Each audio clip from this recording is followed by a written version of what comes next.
Ginny, and this is our first episode of Interview Podcast, where we are going to talk about realistic conspiracy theories with expert. Today's guest is Adrien Brown, an ancient alien theory expert.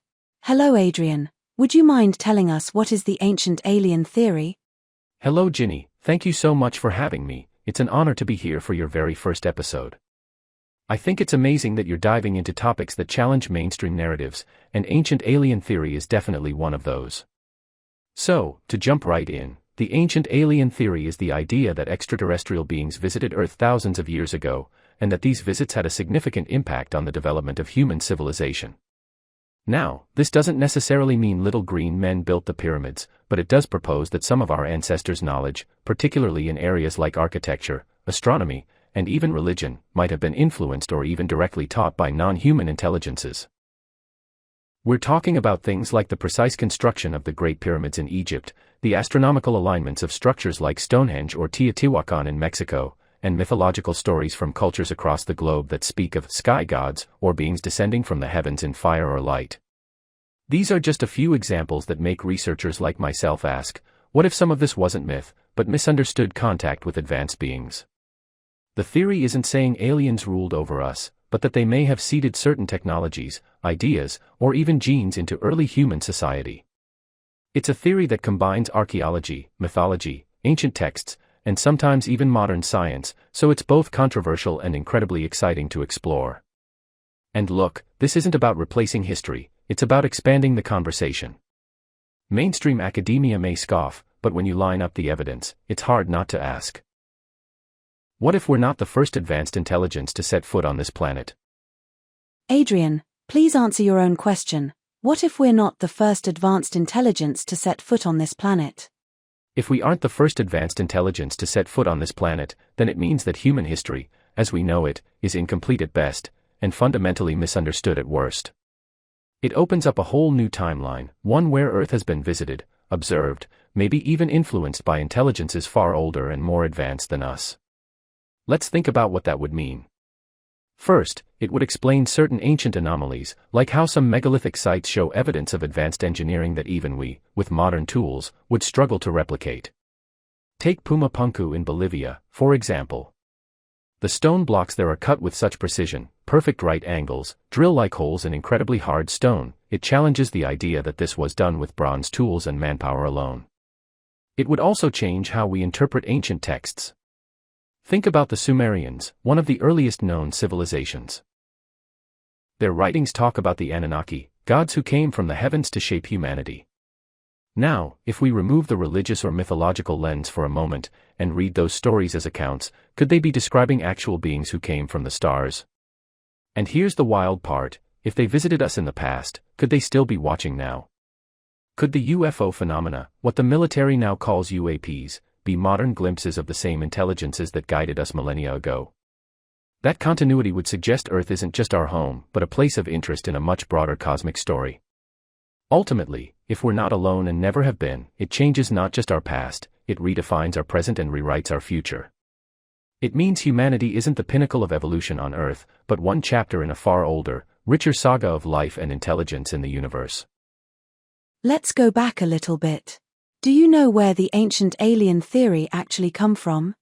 Absolutely, Ginny, and that's a key question if we really want to understand the foundation of the theory, not just where it is today, but where it started. The roots of the ancient alien theory actually go back much further than most people think. The core idea, that beings from the stars visited Earth in ancient times, has existed in myth and oral tradition across cultures for thousands of years. You see it in the Vedic texts of India, in the stories of the Dogon Tribe in Mali, in the ancient Egyptian and Mesopotamian pantheons. All of them speak of gods descending from the skies, often in fiery chariots or strange vessels, teaching humanity things they supposedly weren't ready to know. But as a modern theory, it really gained traction in the 20th century, specifically in 1968, when a Swiss author named Erich von Däniken published Chariots of the Gods. That book was a game changer.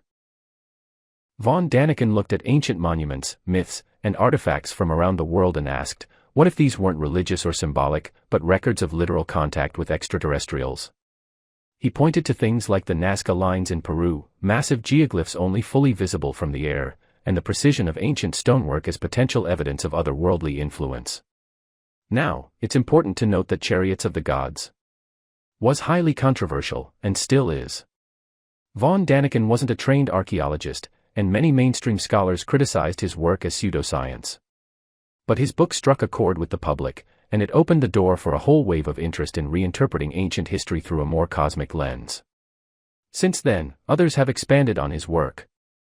Zecharia Sitchin translated ancient Sumerian texts and proposed the idea of the planet Nibiru and the Anunnaki as extraterrestrial visitors who engineered early humans.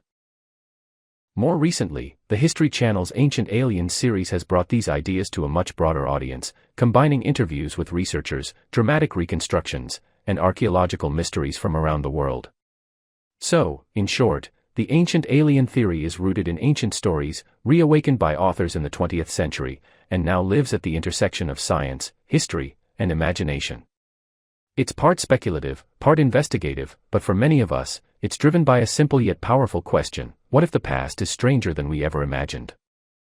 You mentioned that, and I quote, has existed in myth and oral tradition across cultures for thousands of years.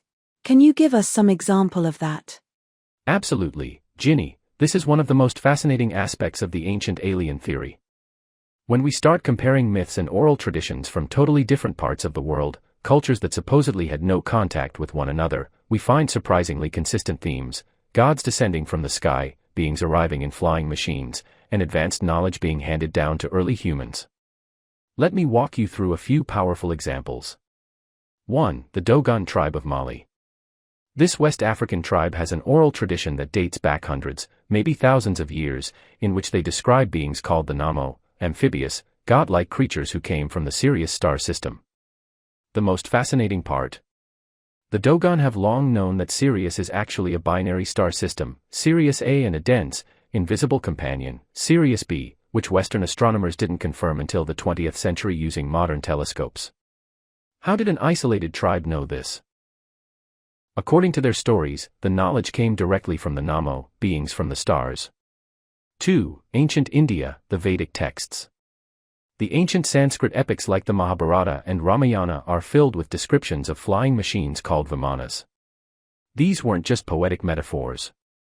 The texts describe how these vimanas moved in all directions, made loud noises, and were powered by what they called Mercury engines. There are even references to battles in the sky that sound eerily like modern aerial dogfights. To some researchers, these descriptions hint at misunderstood advanced technology, or contact with beings who possessed it. Or 3. The Sumerians and the Anunnaki. The Sumerians, who lived in ancient Mesopotamia over 5,000 years ago, left behind cuneiform tablets detailing their cosmology. They spoke of the Anunnaki, deities who came from the heavens to earth. But the way they describe these beings makes some researchers think they weren't talking about gods in a spiritual sense. They were describing physical beings, descending in what we might now recognize as spacecraft, who played a direct role in shaping humanity. Some interpretations even say the Anunnaki genetically modified early humans for labor or stewardship. All of these examples, while open to interpretation, point to a shared global pattern: stories of non-human, sky-dwelling intelligences who arrived on Earth and altered the course of human history. Could they all be coincidence, imagination, or metaphor? Maybe.